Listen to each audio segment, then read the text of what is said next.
Boa Oi, noite. boa noite. Eu nem apresentei o conteúdo ainda, não deu tempo, porque a Nina tá aqui empurrando o tripé Tá como certo, normal.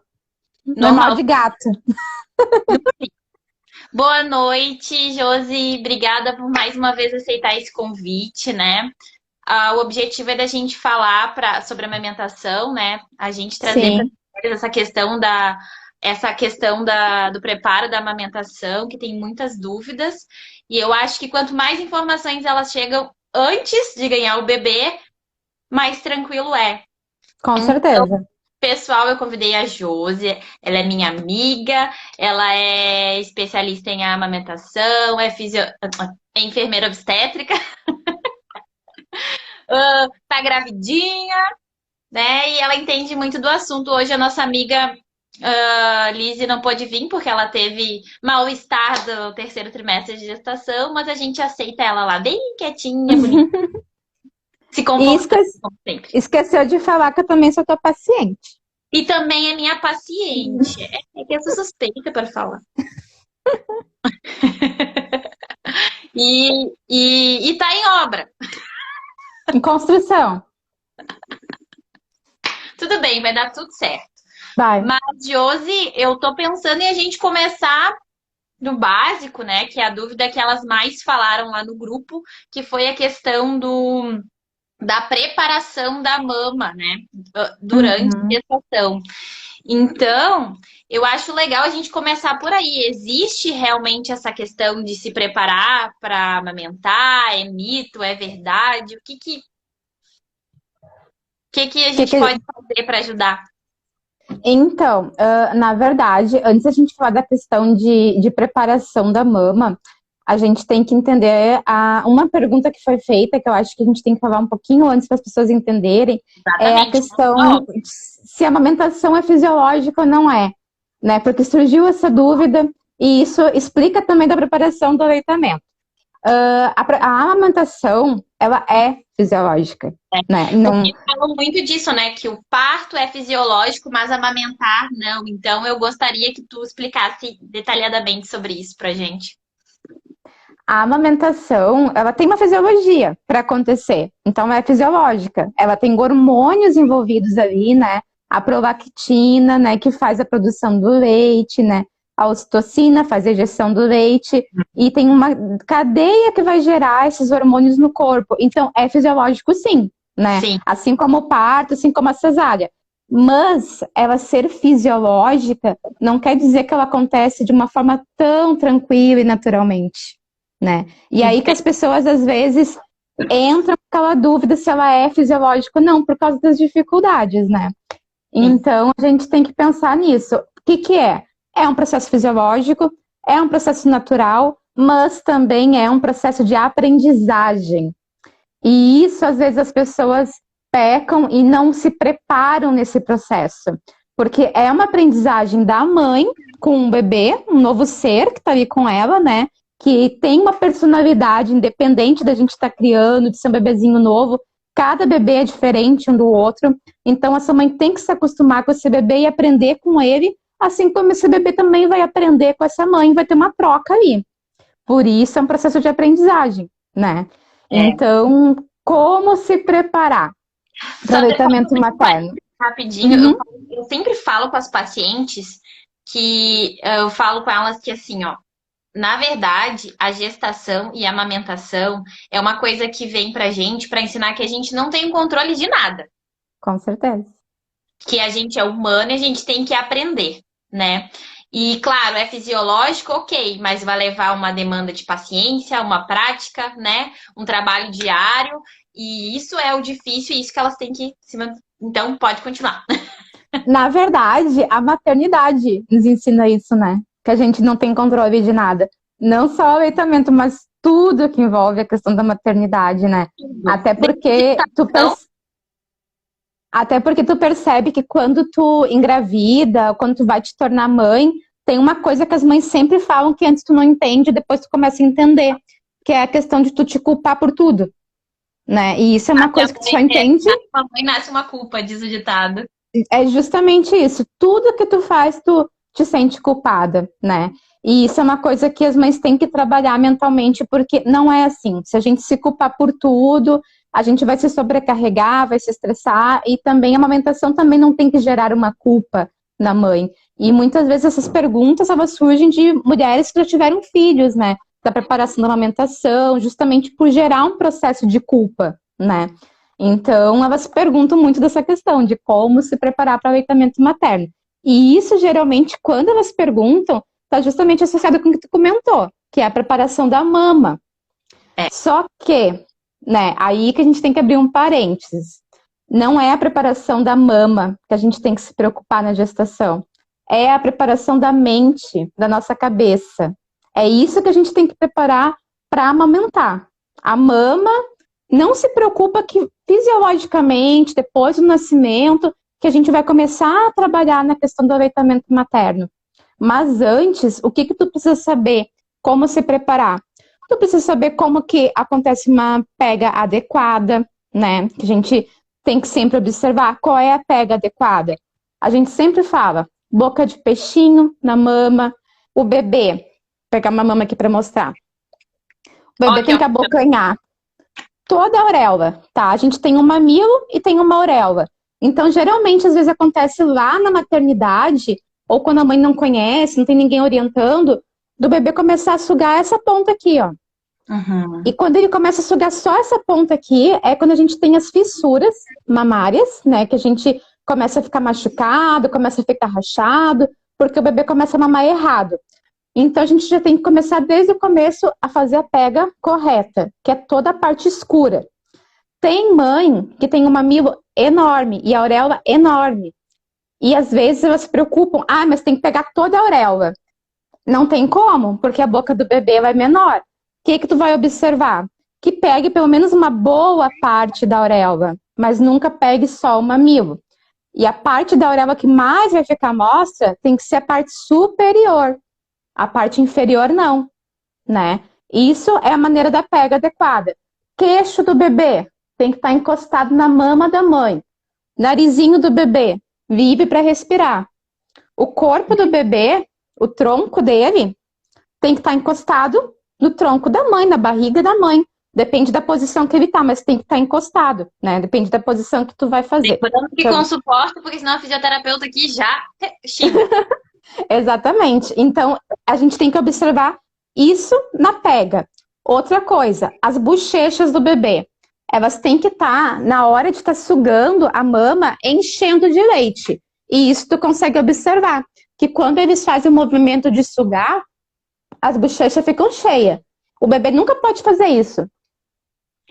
Se ele entrar com o côndilo pra dentro... Vamos fazer de lado, eu sou muito atriz, ó. Exatamente, bochecha cheia, bochecha vazia. O bebê nunca pode estar com a bochecha pra dentro. O que isso quer dizer quando ele tá com a bochecha assim pra dentro? Que ele tá sofrendo para fazer a sucção daquela mama ali, né? Não tá uma sucção adequada. Então, tu tem que trocar a posição. Tu tem que tirar o bebê da mama novamente e reposicionar. Como que eu tiro o bebê da mama? Dedo mindinho, boca do bebê.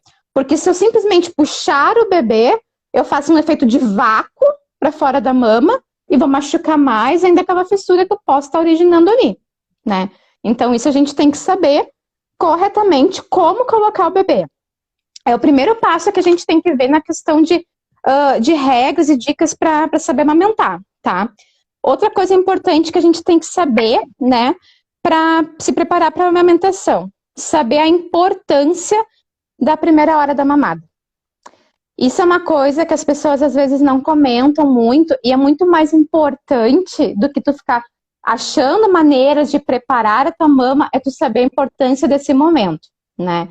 É recomendação do Ministério da Saúde, tem vários artigos já descritos sobre isso, da importância da hora de ouro, que a gente chama, né? Que é a primeira hora de pós-parto ali, ou pós-cesárea do bebê, né?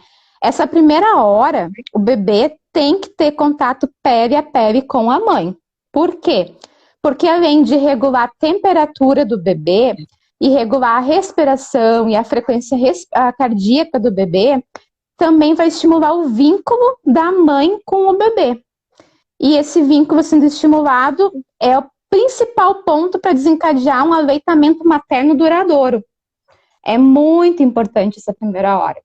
A gente sempre tenta colocar o bebê no seio para mamar. Nem sempre na primeira hora vai acontecer a sucção. Mas o fato dele estar perto de ti, sentir o cheiro da tua mama, ou até mesmo lamber o mamilo, já vai nos ajudar nesse processo. Então, é importante. Justamente. Não sabia Não disso. sabia? Não sabia. Essa é o principal fator que vai desencadear.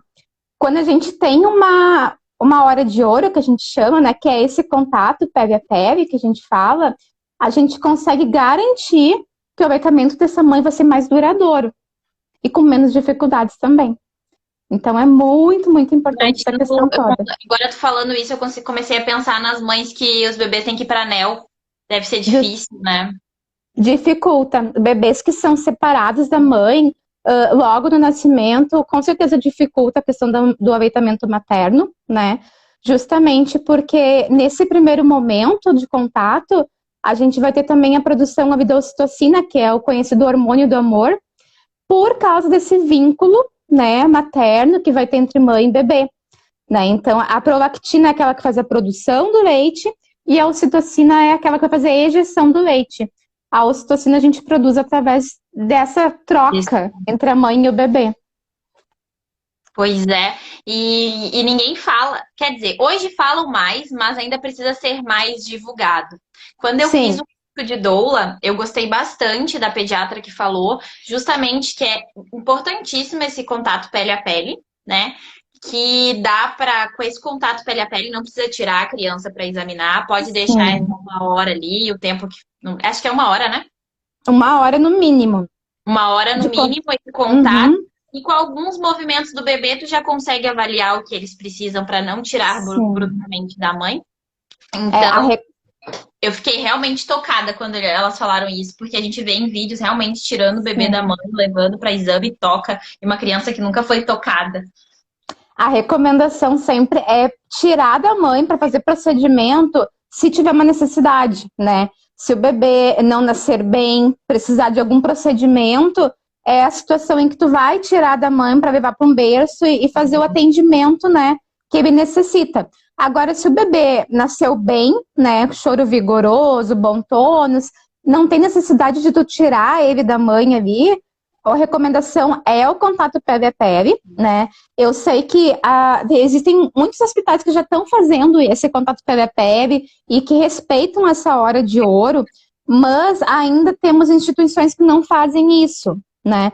Inclusive, algumas instituições que fazem só no parto, não fazem na cesárea, pela dificuldade de ter esse momento de ouro, né?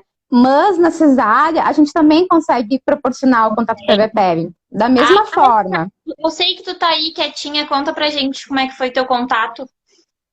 Porque é interessante, a Samira, minha paciente, e ela teve o parto cesárea, e daí eu queria saber, esqueci de perguntar isso pra ela. Se teve o pele a pele ou não teve. Mas hoje em dia a gente se fala em cesárea humanizada justamente por isso, né? Sim, é possível, é totalmente possível de fazer uma cesárea humanizada, é tranquilamente possível. Então, na cesárea humanizada a gente tem essa questão do pele a pele também, né, de colocar. E isso vai garantir um aleitamento depois. Por isso, essa informação, ela é necessária. Ó, a Samira respondeu que ela teve, ó. Ela teve... Aqui, eu vi.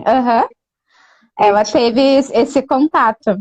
Por isso que é importante, né, da gente falar que na preparação, como se preparar, né, para o aleitamento materno, tu tem que ter essa informação básica. Tu tem que conhecer esse procedimento, que é a hora de ouro, esse momento, né, e chegar na instituição que tu for ganhar o bebê e pedir, olha, eu quero ter meu bebê comigo na primeira hora de vida, né, eu sei que isso é importante, que vai me ajudar com o vínculo, com o aleitamento materno, né. Porque, como eu disse, algumas instituições ainda não fazem. Então, é importante tu ter a informação para te conversar e discutir isso com os profissionais que vão te atender, né? Porque isso é básico. Sim, precisa. Outra coisa, aproveitando o gancho, né? Essa questão também do parto cesáreo, parto natural, tudo isso também vai influenciar no aleitamento? Eu já ouvi falar que sim. que é mais Sim. difícil conseguir depois de um parto cesárea. Claro, a gente sabe que tem anestesia e tudo mais, mas tem alguma coisa específica, assim, que dificulta mais essa questão do aleitamento? Na verdade, Débora, a gente tem que pensar da seguinte maneira: o parto normal ele é uma questão fisiológica, né? Tu entra em trabalho de parto, tu vai ter um desencadeamento hormonal, teu bebê está se preparando para o nascimento, está sabendo que vai nascer, então desencadeia muitos fatores que vão fazer com que o aleitamento materno seja mais espontâneo e mais rápido, né? Isso. Agora, a cesariana, se eu pegar uma paciente que passou por cesárea, mas antes da cesárea ela viveu um trabalho de parto, provavelmente na questão de aleitamento ela vai ter a mesma resposta que uma paciente de parto normal. Porque Perfeito. também era o momento do bebê, né? Ela entrou em trabalho de parto, ela passou por aquele momento. O fato da mulher passar pelo trabalho de parto já ajuda muito na questão fisiológica. Agora, uma mulher que marcou uma cesárea, agendou uma cesárea, né, o corpo não está sabendo que vai acontecer aquele nascimento, vai com certeza atrasar um pouco mais, né, a descida do leite, o início da amamentação, mas não quer dizer que uma paciente com cesárea agendada não vai conseguir amamentar. Não, Né? a gente tem casos de cesáreas de emergência que são necessárias. Sim. Então, faz parte do processo. Com certeza. Então, ela vai conseguir. Eu, na minha experiência, assim, eu já trabalhei em hospital que era praticamente cesáreas marcadas e agendadas, né? Muito mais do que parto normal. E a maioria, assim, da minha vivência que eu vi essas mulheres, eram elas amamentando com rapidez até, né? As de parto normal, muito mais rápido do que elas, mas já no segundo, no terceiro dia, as de cesárea também já estavam conseguindo amamentar, né? Algumas com um pouco mais de dificuldade, mas dependendo do engajamento delas, era bem tranquilo, assim, não tinha grande déficit, mas pela questão do atraso mesmo, né, do início da amamentação, né, então, realmente isso acontece, né, isso existe. Outra questão importante de informação, para a gente pensar no preparo do aleitamento, é você saber que a amamentação, ela é livre demanda. O que quer dizer isso? Tu vai ofertar a tua mama, o teu leite, no momento que o teu bebê tiver fome, né? No momento que ele quiser. Porque existem algumas pessoas, às vezes, que falam que dá para amamentar de 3 em 3 horas, desde que o bebê nasce. E a gente já sabe que não é assim. O bebê ele não tem esse reloginho, né? Cada bebê é um peso diferente. Ele tinha uma alimentação à vontade quando ele estava na placenta. Sim. Ele não sabe Sim. o que é. Não sabe essa rotina, né, de regrar. E como eles têm pesos diferentes, eles têm necessidades diferentes, porque todos nós somos diferentes uns dos outros, né? Quanto mais ele sugar aquele seio materno, mais produção de leite a gente vai ter. Porque o que faz a produção do leite é a sucção do bebê.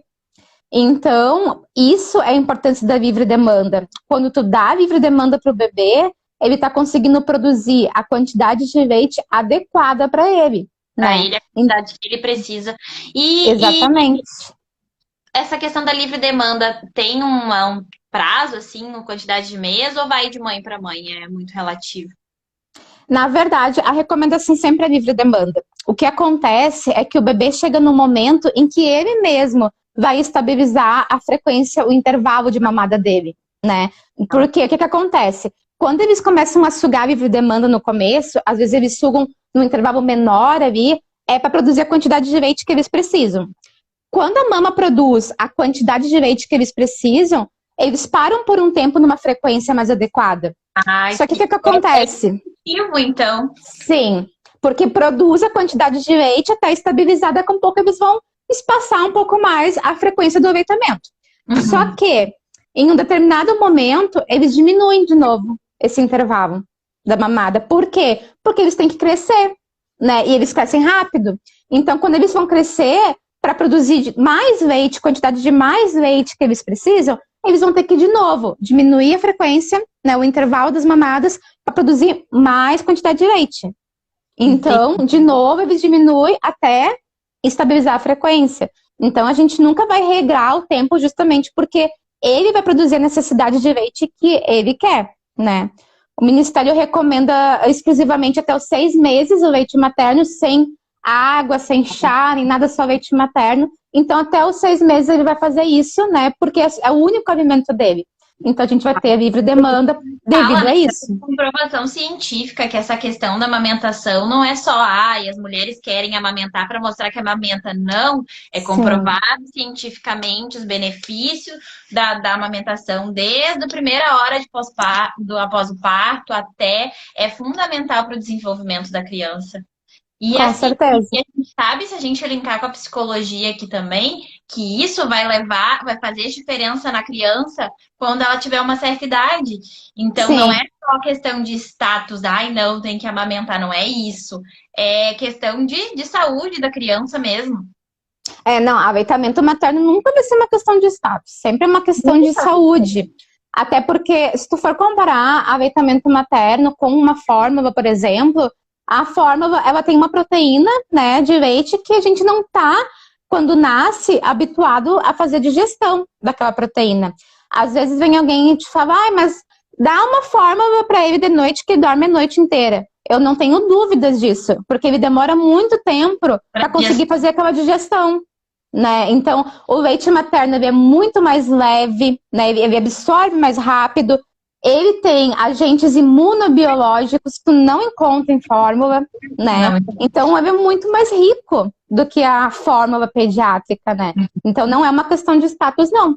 Sem contar que a Sociedade Brasileira de Pediatria publicou recentemente um estudo que eles compararam crianças com aleitamento materno exclusivo e crianças que não tiveram. E as crianças com aleitamento materno exclusivo tinham um QI a mais de 3,4 do que aquelas crianças que não receberam. Não, e não sei se tu é desse tempo também, eu sou do tempo que a minha mãe amamentava eu e mais um monte de criança, né? De tanto leite que eu tinha. Aleitamento cruzado. É muito comum, então eu tenho vários irmãos de leite.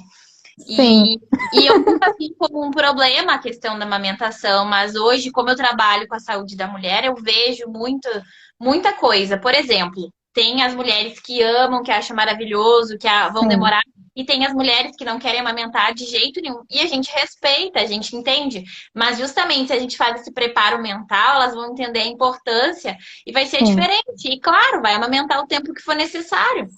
Aí tu disse só rapidinho, tu disse que o bebê, né, ele realmente faz a questão ele sabe o tempo dele e tudo mais.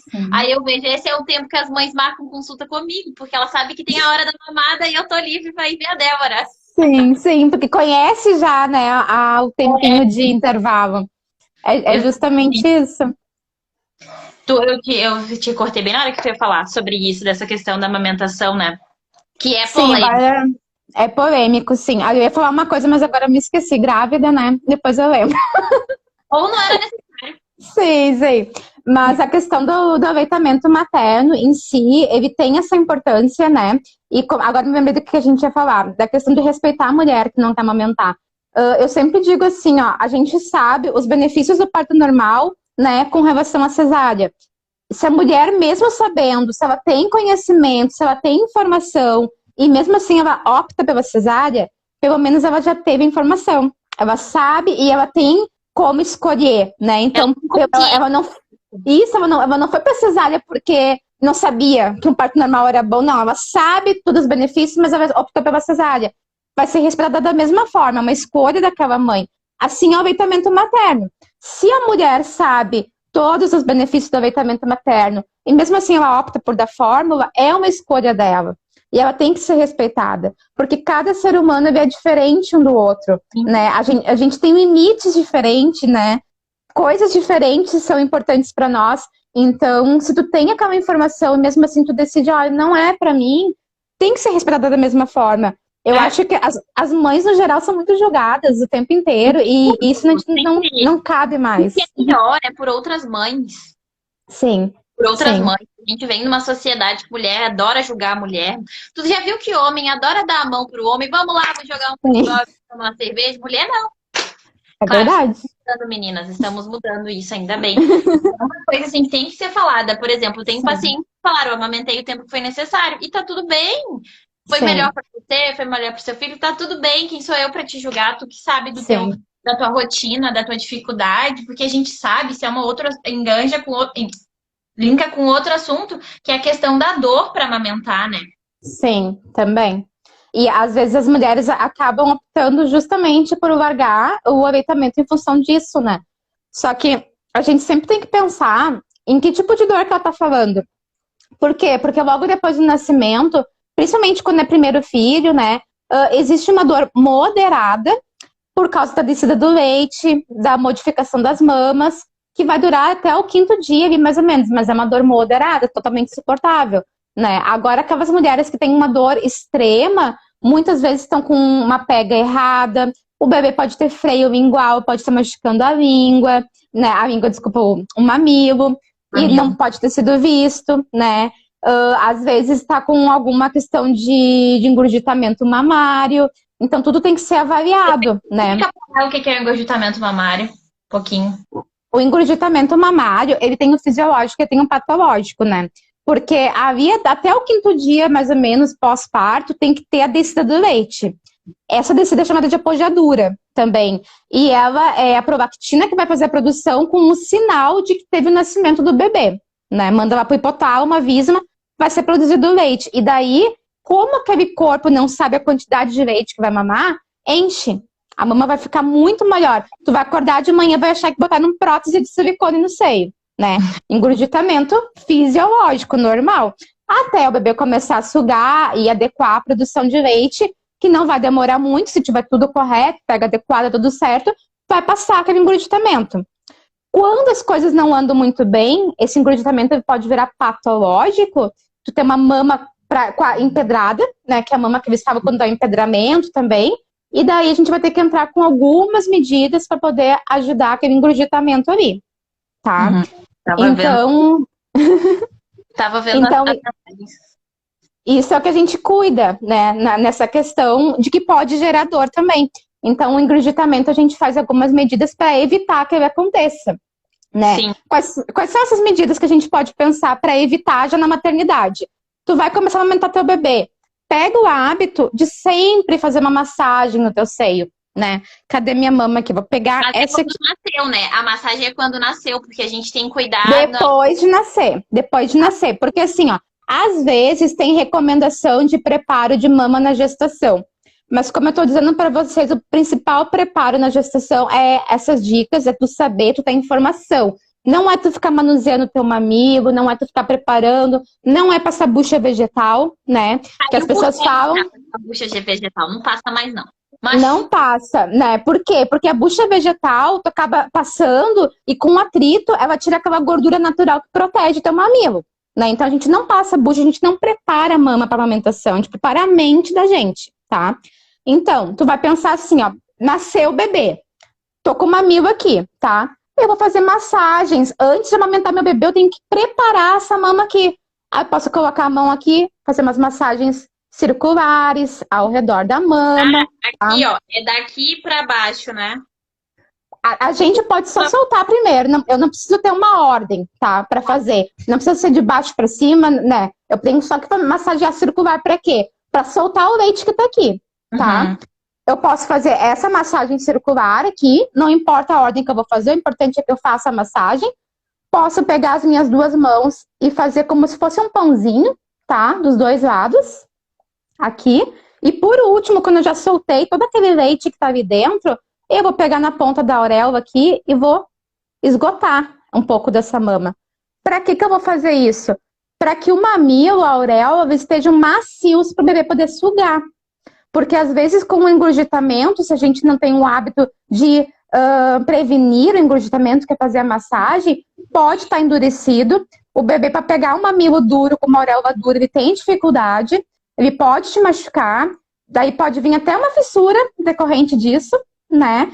E a gente acaba dificultando todo o processo e gerando mais. Então é importante fazer essa massagem para prevenir o engurgitamento, né? Nunca pegar a mama cheia, endurecida e colocar direto na boquinha do bebê.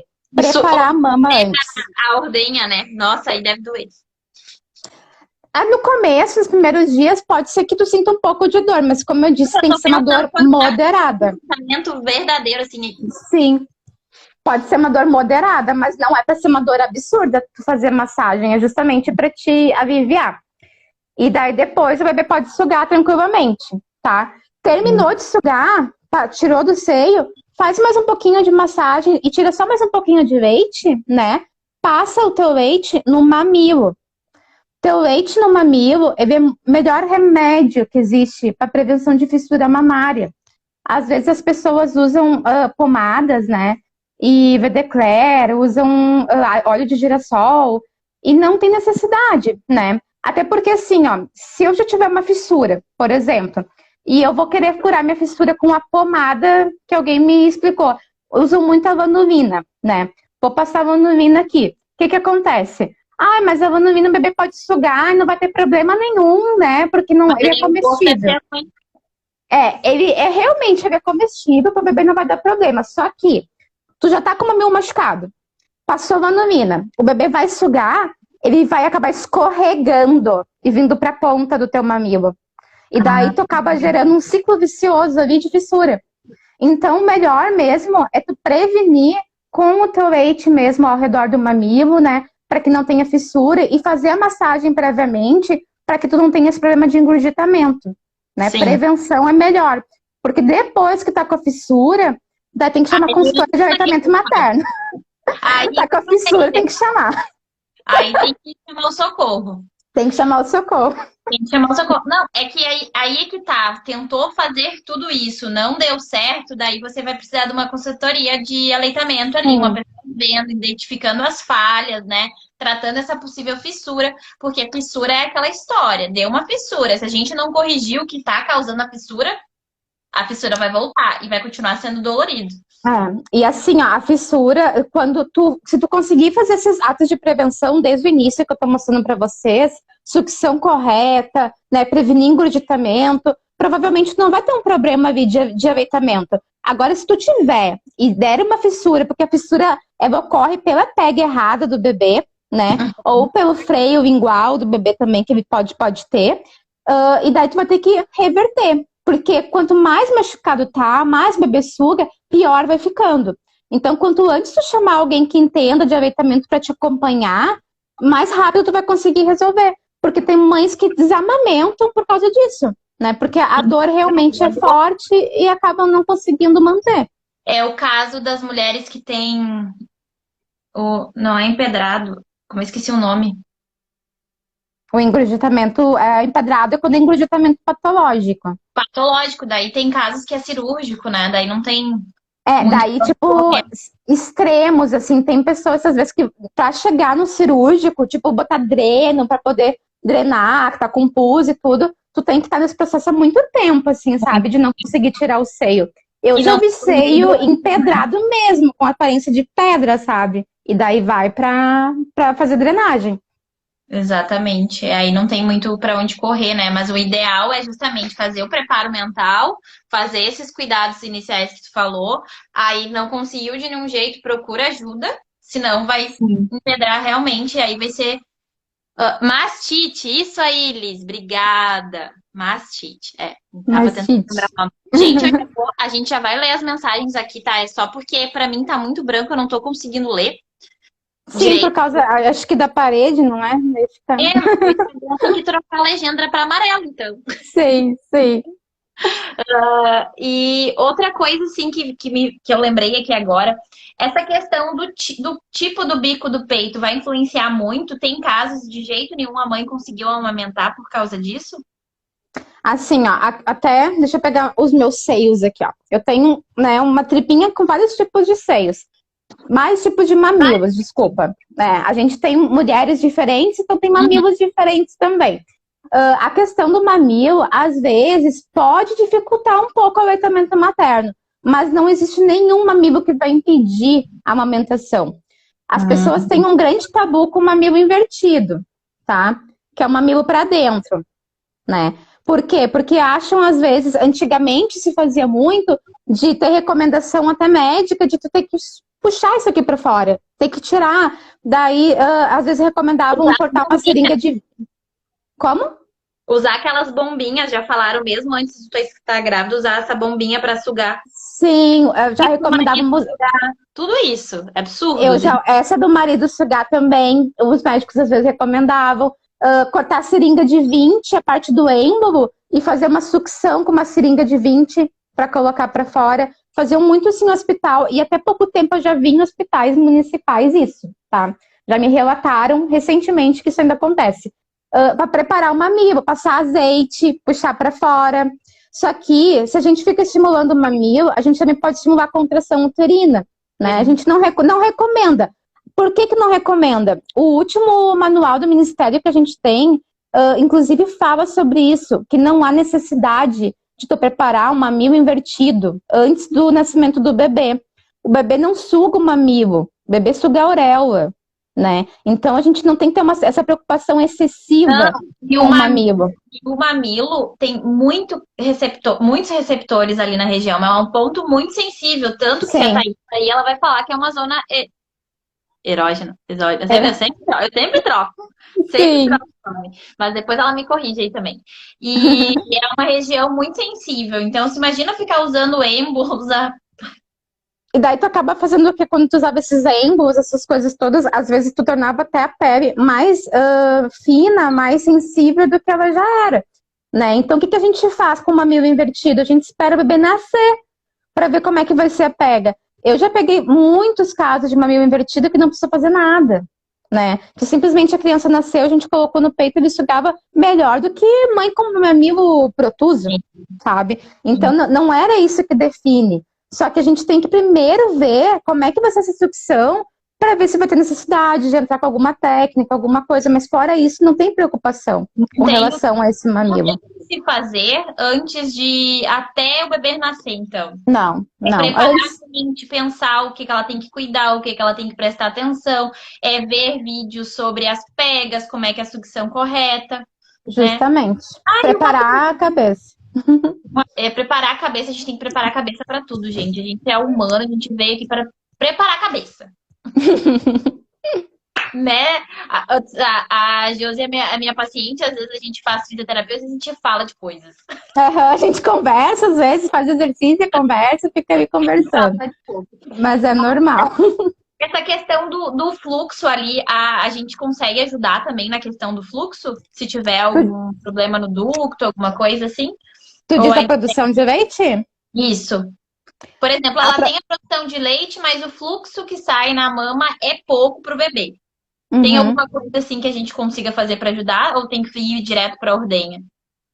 Na verdade, se tu tem produção de leite adequada, tu tem um fluxo tranquilo, né? O que acontece é muitas vezes as mulheres acharem que não tem. Isso acontece muito.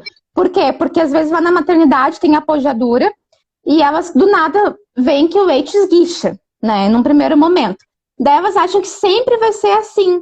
Mas daí, quando tem a regulação do leite, né, que realmente a quantidade que o bebê precisa, nem sempre vai esguichar leite.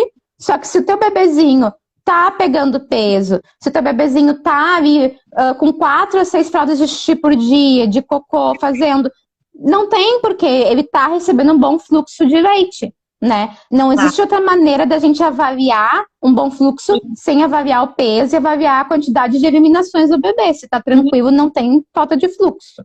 E aí as mães que têm prótese mamária, pode ter alguma alteração dependendo do tipo de cirurgia? Prótese mamária não impede nada a amamentação, né? Principalmente a questão de quem tem prótese embaixo do músculo, não pega nada de glândula mamária, não influencia em nada, então não tem relação nenhuma. Aquelas mulheres que põem a prótese por cima do músculo, pode acontecer às vezes de ter uma dificuldade de ejeção de leite, mas muito pequena, né? Que é o que tem relatado em artigos científicos sobre isso, mas nada significativo também. O que realmente pode influenciar com relação à mama são pacientes com redução de mama. Porque daí, nas cirurgias, dependendo, tu corta ducto, né? Então, tu pode ter uma diminuição de leite. Os poucos casos que a gente fala, assim, que são raros, de mulheres que têm pouco leite, são os casos de mulheres que têm a questão da redução mamária, né? Que cortaram ductos, e casos de mulheres que têm uma deformidade na mama, que é a hipoplasia mamária, que é uma mama de formato mais tubelar, ela tem um mamilo que pega só a ponta, geralmente são mamas para baixo, abertas, voltadas para fora, né? É uma anatomia diferenciada, são as mamas hipoplásicas, mas são raros os casos, né? O restante das mulheres que não têm produção de leite provavelmente é porque não tá o bebê sugando, que é o que vai estimular a produção de leite ali, né? Que é o que a gente tem que avaliar, se a pega tá correta, se a produção tá correta. A maioria dos casos são isso. Ao início da live, o que que a gente precisa? Paciência, persistência e Saber que é um trabalho, né? E justamente assim, ó, às vezes, o que que eu vejo muito, né? Até porque eu sou terapeuta holística, daí eu percebo muito essas questões do estresse das pessoas. Porque muitas mães estão no estresse, mas num estresse para amamentar. O que que acontece? O estresse ele gera adrenalina. E a adrenalina ela é um hormônio contrário à prolactina que faz a produção do leite. Então, adrenalina, uma mãe. a gente fica, ai meu Deus, Muito, muito. Eu tenho que amamentar, ou então tem mães que entram em choro, né, compulsivo. Ai, mas eu não tô conseguindo amamentar. Todo estresse, ele vai ser prejudicial para a produção de leite. Então, é importante tu te manter tranquila, né? Tu conseguir te manter tranquila com relação a isso para te ter produção de leite também. Não só a sucção do bebê, né? Mas tu tá numa vibe boa. Por isso que a gente sempre fala assim, como é que eu faço? Hã? Estar entregue no momento ali. Justamente. Por isso que a gente sempre fala assim, ó, eu tô com pouco leite, preciso aumentar a produção de leite. O que que tu tem que avaliar? O bebê tá sugando livre demanda, né? Tá ok. Tá ingerindo bastante líquido? Tá ok. Tu tá descansada e tranquila? Tá ok. O problema São três fatores. A gente sabe. Isso eu acho que às vezes é o mais difícil, né? Principalmente quando tu não tem uma rede de apoio. Exatamente, mas tem uma coisa que eu tenho falado para todas as pacientes, que eu vou falar para ti também, é a questão de todas as mães que vêm para mim no retorno do pós-parto, elas estão fazendo a questão da rotina do sono, a rotina do bom dia, e isso está fazendo toda a diferença para os bebês. Todas as diferenças. Porque a mente delas está tranquila. Exatamente, a mente dela tá tranquila, o bebê tá aprendendo o que que é dia e o que que é noite. Então, todo mundo que eu posso, eu vou envio o link lá da médica que tá fazendo o curso, porque todo mundo tá dizendo que tá sendo muito bom, que melhorou a qualidade do sono do bebê e dela. Sim, tranquilidade é tudo pro bebê. Então, muitas vezes, o que que acontece? Eu vejo, assim, pessoas que vivem num ambiente onde a mãe, a sogra estão em volta palpitando, tia, avó, e muito estresse. Muito estresse em cima, e isso, em vez de ajudar, a mãe atrapalha também, né? Porque a rede de apoio também tem que ser uma rede de apoio, não uma rede de desapoio, né? A gente é uma rede de apoio, não uma rede de julgamento. Eu ri aqui porque a Lizzie disse que ela quer. O que que ela quer? Uma rede de apoio? Ela quer a gente? Tu já tem Não. a gente? O que que tu quer, Lizzie? Tu quer a gente? Aí, vamos começar a dar uma olhada nas perguntas aqui? Sim. Ai, meu Deus, será que eu vou conseguir enxergar? Eu tô tentando ler, mas eu consigo ler só as frases pequenas. Necessita, deve ser sobre a amamentação. Daí a Fábio perguntou sobre o leite, e a gente respondeu que é no caso de eu passava o leite, passava o leite pra. Aí o problema das perguntas aqui é que tu vai baixando, se tu dá uma batidinha, volta tudo pro início. Débora, avise que é o link lá pra me dormir. Tá bom. Eu acho que é pago, tá? Não tem problema. É válido, eu acho que é investimento. Eu até eu fazer. Aí vamos voltar. Peraí que eu tô voltando. Volta ali. Tá difícil de enxergar. É. Fica aí, de frente, tapa a parede branca. Viu que a gente dá um jeito? Gente, falou abscesso, mastite. O Rafa perguntou.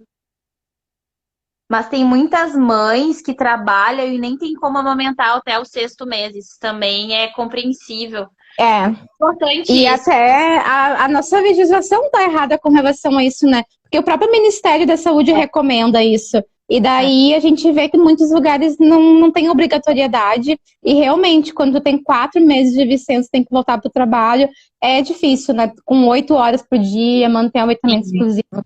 Exatamente. Não, assim, até que pensando, dependendo, volta com 4 meses, até ali com 4 meses ela já começa a ter mais horário para amamentação, né? Sim. Começa a se organizar. Mas, Sim. se for pensar em toda a rotina de trabalho e tudo, deve ser muito esgotante. E realmente é aquela coisa, a Organização Mundial de Saúde recomenda alguma coisa, e aí a legislação é outra, uma coisa que não Sim. bate. Que deveria ser obrigatório, sabe? No mínimo 6 meses. Respondendo para Sabira. Calma que a gente vai chegar lá. Tô tentando ler aqui. Tá, daí eu li. Gente, mais alguma pergunta aqui, se vocês querem colocar? Ah, eu amamentei até os 2 anos de vida, mas no início sofri muito. Ô, Fábio, será que se caso você tivesse feito, se preparado psicologicamente, tu acha que seria mais fácil? Ou tu acha que foi. O que é a tua opinião sobre isso? Eu perguntei pra ela que ela respondeu. Ela disse ali, né, que no início foi dolorido, que Sim, a maioria das mães relatam. Ah, no início sim. foi dolorido, mas depois é o nosso Foi mais contato, tranquilo. eu amo amamentar, né? Uhum. Mas geralmente ali na primeira semana é normal tu ter uma dor razoável, né? Moderada. É muito difícil a gente ter mulheres que não sentem absolutamente nada de dor na primeira semana ali. Mas depois se torna uma coisa mais prazerosa, né? Amamentar para a maioria das mulheres. Sim, e a Lizzie respondeu a Samira ali, porque a Laura só quer brincar com a comida e ela só mama. Aí Ah, Aí a Lizzie respondeu que a comida faz parte do IA. O que que é o IA? E a paciência é paciência e tempo. O que que é o IA? não sei.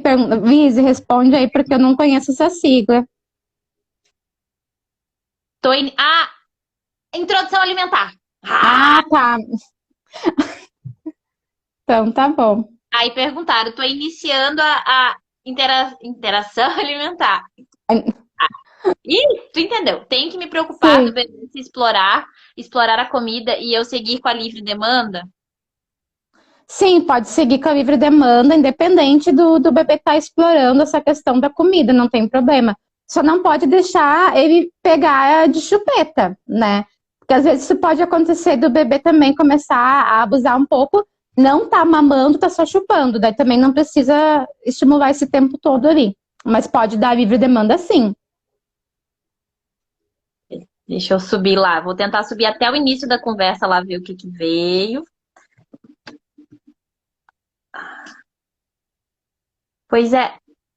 Eu tô tentando ver aqui de novo. Ah, e o Rafa perguntou se a massagem vai ocorrer sempre bem próximo à amamentação. Sempre antes de amamentar, tu faz a massagem, imediatamente antes de amamentar. Porque não adianta fazer a massagem, esperar meia hora, amamentar. Porque a massagem, para prevenir o engurgitamento, ali, ela é justamente para preparar a mama para a amamentação. Então, tu, antes de amamentar, faz a massagem, deixa o mamilo ali e a orelha macia para o bebê poder sugar. Olha essa. É, O leite materno é a salada e a fórmula é o prato de feijoada. essa Thaís botou, né? Eu vi antes no artigo Só podia. escrito. Aqui em Ah, casa ela diz que tem que mamar. Aí o Rafa diz que os bebês são inteligentes. Daí tá, tem mais um. Aqui, tapa aí, ó, pra eu conseguir ler. Ai, meu Deus, tá muito. Quando a Laura nasceu, o médico me entregou, só tira ela. Ah, da cesárea. Boa, boa. Ah, mas a ótimo. também entrou em trabalho de parto. A Uhum, Laura muito. quis vir cesárea mesmo. Optou. Acho que foi isso aqui que eu consegui ler. Agora tem uma pergunta por último aqui da Embala Festas. Tirando a dor que disse ser moderada no início, como ter uma pega perfeita? Eu falei no início da live, vou repetir a questão da pega, tá, pessoal? A gente tem aqui o mamilo, Depois. a gente tem aqui uma mama, tá? Para o bebê ter uma pega perfeita, a principal situação é que ele não pode sugar o mamilo, ele tem que sugar a auréola, tá? Vai colocar a boca bem aberta aqui para abocanhar a maior parte da auréola possível. Se ficar alguma parte da auréola de fora, tem que ser mais a parte da região superior, tá? Boca do bebê bem aberta, que nem boquinha de peixe, com o lábio superior e inferior voltados para fora. Bochecha enche de leite, É que tá? A Débora vai demonstrar para vocês ali. Agora começou a atriz. Bochecha enche de leite, tá? E nunca fica pra dentro. Faz o pra dentro. Isso é cheio de... Ó, pra dentro ali tá errado, tá? Porque o bebê tá com dificuldade de sucção. A bochecha tem que estar cheia. Queixo do bebê encostado na mama, tá? Tronco, barriga do bebê na barriga da mãe, encostado também. E o narizinho tem que estar pra fora respirando. Essa é a pega adequada, tá bom, pessoal? Obrigada. O Rafa tá rindo ali, deve ser da minha atuação. É que eu não brinco quando é pra atuar, viu? Me chamaram pra live, me chamei pra live, eu vou atuar. Vai atuar, isso aí mesmo, tá ajudando. Então, essa é a questão da pega. Da pega, eu vou lembrar de ti, vou lembrar de mim ainda. De fazer na atuação. Vocês têm mais dúvidas? Porque a gente tem pouquinho tempo. Vamos levar a Deb de Mamilo na consulta aí. Faça um vídeo meu. Pessoal, outra coisa importante, assim, ó, na questão de preparação de aleitamento materno, tá? A gente nunca segue palpite de ninguém, né? Por quê? Porque muitas vezes acontece, até de entrar em grupos ali de WhatsApp, e daí tem mulheres que já amamentaram, que dão dicas. Sempre que precisar de dica de aleitamento materno, procura alguém que entende de aleitamento materno. Porque existem muitas pessoas que têm funções diferentes, ou que às vezes falam assim, mas eu fiz tal coisa e não morreu, né? Realmente não morreu, mas podia ter sido diferente, podia ter um pouco mais de saúde, né? É por isso que a gente tem artigos, né? Como, Débora? Poderia ter tido mais paciência. Mais paciência, justamente. Olha, a Débora mesmo falou que tem irmãos de aleitamento cruzado, então todo mundo aí, né? Mas não quer dizer que ainda seja recomendado por causa disso, né? Então a gente sempre tem que pensar na questão dos palpites e a gente tem, assim, hoje em dia, uma grande demanda de mulheres que deixam de amamentar por causa de palpite, né? Porque alguém disse isso, disse aquilo, ou até já vi casos de pessoas que, sem má intenção nenhuma, levam uma fórmula de presente, né? Mas deixa aqui se tu precisar. Agradece e devolve. Que a sogra levou a filha no médico, no pediatra, sem falar com ela. Sim. E chegou cheia de fórmula. Eu já vi, até recentemente eu atendi uma paciente que ela me relatou que ela não amamentou exclusivamente até o 3º mês de vida. Daí eu perguntei pra ela por quê, né? Ela disse, porque a minha mãe deu mamadeira pra ela. Daí eu, mas tu não falou nada? Não, ela faz o que ela quer. Sabe? Então, é complicado quando as pessoas interferem e daí tem a experiência delas lá de antigamente, né? E acabam influenciando. E muitas vezes as mães também valorizam, né? Como a questão, assim, ó, do mito do leite fraco, né? Porque leite fraco não existe. Sabe? Uma coisa, assim, para vocês verem como essa influência da família é importante. Sim. Porque lá na minha família materna, até na paterna não sei dizer, mas a materna eu sei que minha tia amamentou, minha mãe amamentou, tanto que a minha mãe amamentou todo mundo, aquela coisa toda. Que era normal naquela época. Normal, e para mim é normal. Eu ver ela amamentando meu irmão, minha tia amamentando meus primos, minha prima que acabou de entrar, todo mundo foi tranquilo. Então, provavelmente na minha cabeça é mais tranquilo por causa disso. Sim. Já quando eu vejo, eu quase entro em banzo. Porque, olha, chega a dar uma dor de peito quando a gente vê esse tipo de coisa. Porque hoje em dia a gente já sabe que não pode, né? A mãe produz o leite para o seu filho. E cada leite é específico para um bebê, né? Então a gente não... Como? Na época era muito comum. Muito comum. Sim, muito. Até, na verdade, isso começou com 30 anos atrás. Mas se a gente for mais atrás, a gente tinha ali as amas de leite, né? Lá antigamente. Então, as mulheres, ditas senhoras, né, que tinham as casas, né, os ovírios amamentarem, justamente por isso, porque o leite delas era fraco, né? Era a ideia que se tinha. Então, tinham as amas que tinham leite forte, né? Sim. Era só pro leite. Né? Que coisa isso. Isso é interessante. E outra coisa, mas eu te disse assim também a questão da minha cabeça em relação a amamentar, que eu vi todo mundo da minha volta, assim, quando eu era pequena amamentando. Então, pra mim, provavelmente é normal. E nenhuma delas relataram pra mim dor. Mas a gente sabe que é muito comum desconforto e que tá tudo bem, né? Sim. A ideia é que tá tudo bem. Aí tem mais. A Giza é minha tia, Débora. Tá grávida, faz pouco tempo que descobriu agora que ela tá grávida. Uhum. Minha tia. Fui vítima de leite fraco, ela falou. Muita gente é vítima ainda e foi do leite fraco, porque as pessoas... Eu também, na verdade, fui. Porque a minha mãe não me amamentou, porque meu pai disse pra minha mãe que o leite dela era fraco também. Então, eu não mamei nem um mês. Ele foi lá e analisou? Porque eu era um bebê muito pequeno. Eu nasci com 2,5 kg. Então, pouca coisa cabia no meu estômago. E a minha mãe tinha uma oferta de leite muito grande. Então, como eu vomitava constantemente, ele tirou essa conclusão de que o leite era fraco. Né? Então, ali parou meu aleitamento materno também. Na cabeça era normal. É normal. Então, estava normal. Sim. E as mulheres às vezes se preocupam com a coloração do leite. Às vezes até pensavam assim, mas o colostro ele tem uma cor amarelada. E tem pessoas que acham que o colostro ele não é leite. Sendo que ele é o leite mais importante ali que vai passar toda a questão imunobiológica para o bebê. Né? E elas ficam preocupadas, mas eu não tenho leite. Tem colostro já, né? Que é o primeiro leite. Então, é muito mito em cima disso. E Sim. A questão do leite fraco, muitas mulheres param de amamentar porque acham que o leite é fraco.